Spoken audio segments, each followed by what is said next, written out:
Hello everyone, welcome back to the workshop and another Sunday video. Before I start today's video, I want to just say a couple of things. Firstly, it was actually a successful talk to the Bench Talk 101 group on Zoom on Thursday evening. That has actually got me back making videos. There was no video last week, or there were no videos at all last week.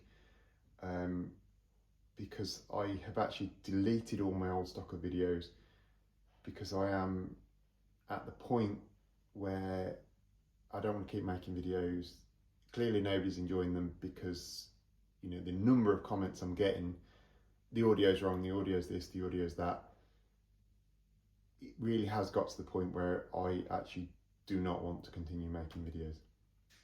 And it's only through the encouragement of those guys on that platform on Thursday night that I've continued and I've come back to make these videos, particularly Scott Anderson, and there was an Irish guy called Chris who really have encouraged me to sort of come back to it and give it another go. So I ditched the microphones completely and I'm only now going to record what sound the phone will pick up, and that's that, because I really, you know what, I have got to my end of my tether with all this. These videos aren't making me any money at all, and they are actually pulling me away from day-to-day work, both on farm and in the joinery shop. You know, the time it takes to make a 45-minute video is around 4 to 5 hours. So yeah, that's 4 to 5 hours that I haven't got. Anyway, on to the subject of today's video. In joinery, there is very rarely anything that is new. You know, you might see a new way of holding work, you might see a new tool from time to time, but short really of the Festool Domino and the Lamello biscuit jointer, really there's not been anything truly new, truly groundbreaking new for a very long time.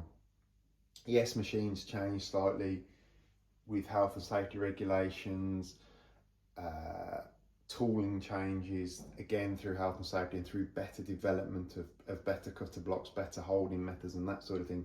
But generally, the work of a joiner is focused around sort of three main joints. You've got your lap joints and your housings, your dados, depending on which side of the pond you're on.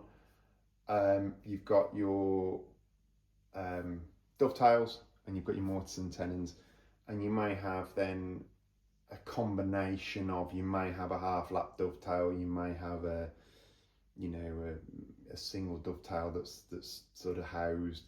You know, there's various things that cross over in the world of joinery. But one of the things that sort of we've been led to believe is a new invention is the pocket hole. And as you can see here, this is a pocket hole with a slotted screw in.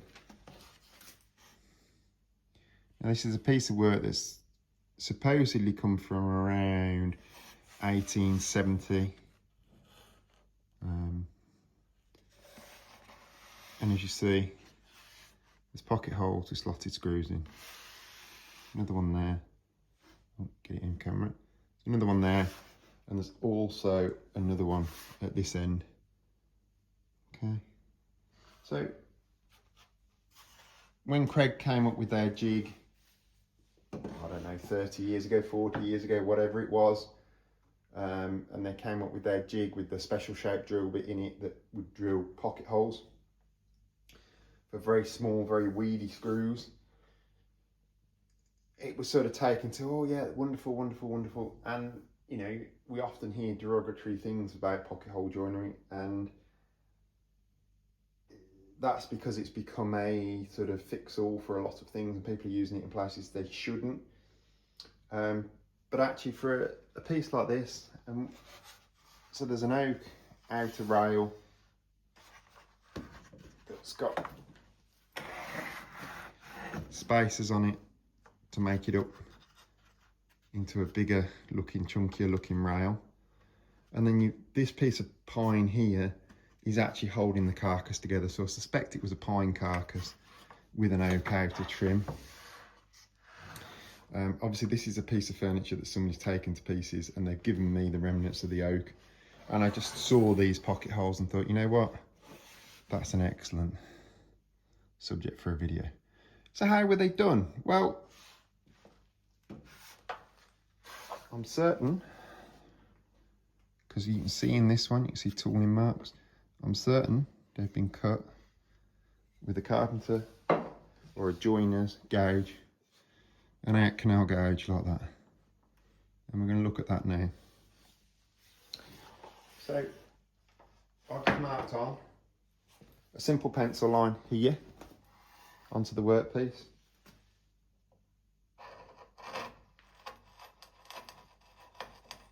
And then I'm going to work back to that with my gouge. And I can only go so deep with the gouge straight before I have to start rocking the gouge, which is where you get those classic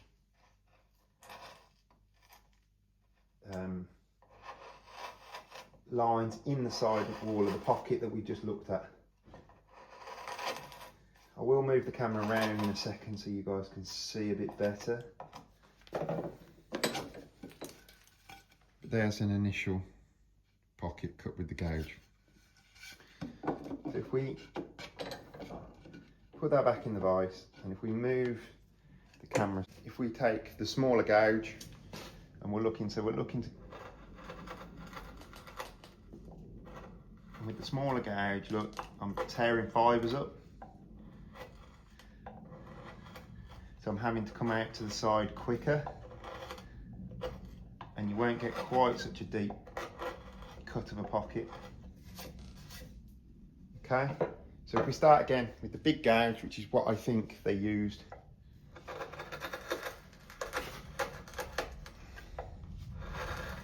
We can actually get 2 cuts before it's starting to, see there, it's starting to rip up this edge grain. So at that stage we need to tip the gouge up onto its side. And it's very much like carving a spoon bowl. With a gouge, we're going to work in from either side.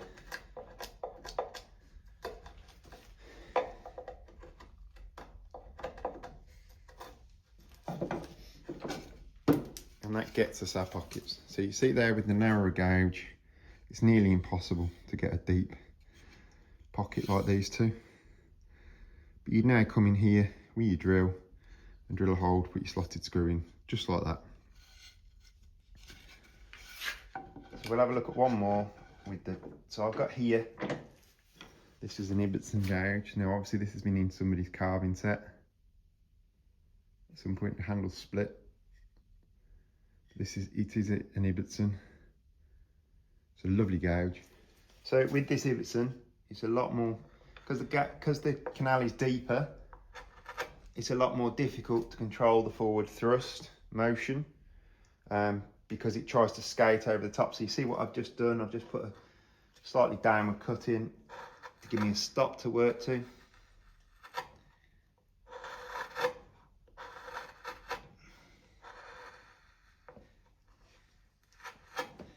And this gouge will produce a pocket reminiscent of a modern pocket cut with a pocket hole jig. But you do need that stop, because otherwise you're just going to go skating straight over, straight out. So if we do try and do it without the stop, because it's a deeper canal gouge, it can be difficult to get it to stop.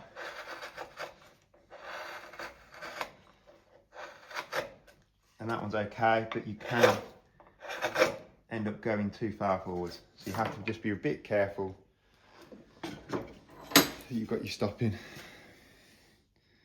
But this is what you see in historic work. These pockets like this, and they're all cut gouges like these.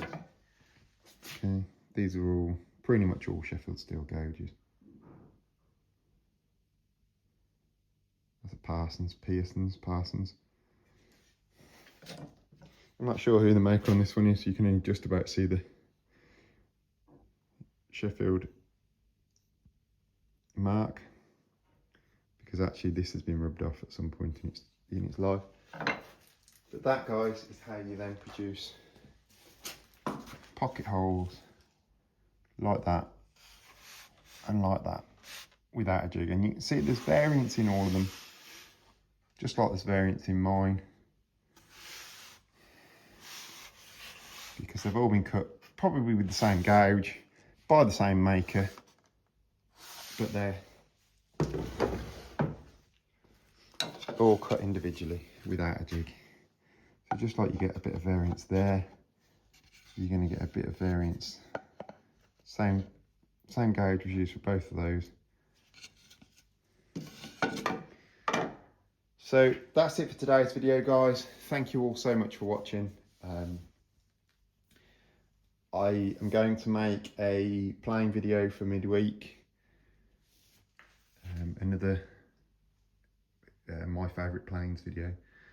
And then next Sunday I will see what we've got to put out. Thank you all so much for watching. And I will see you on the next video. Bye.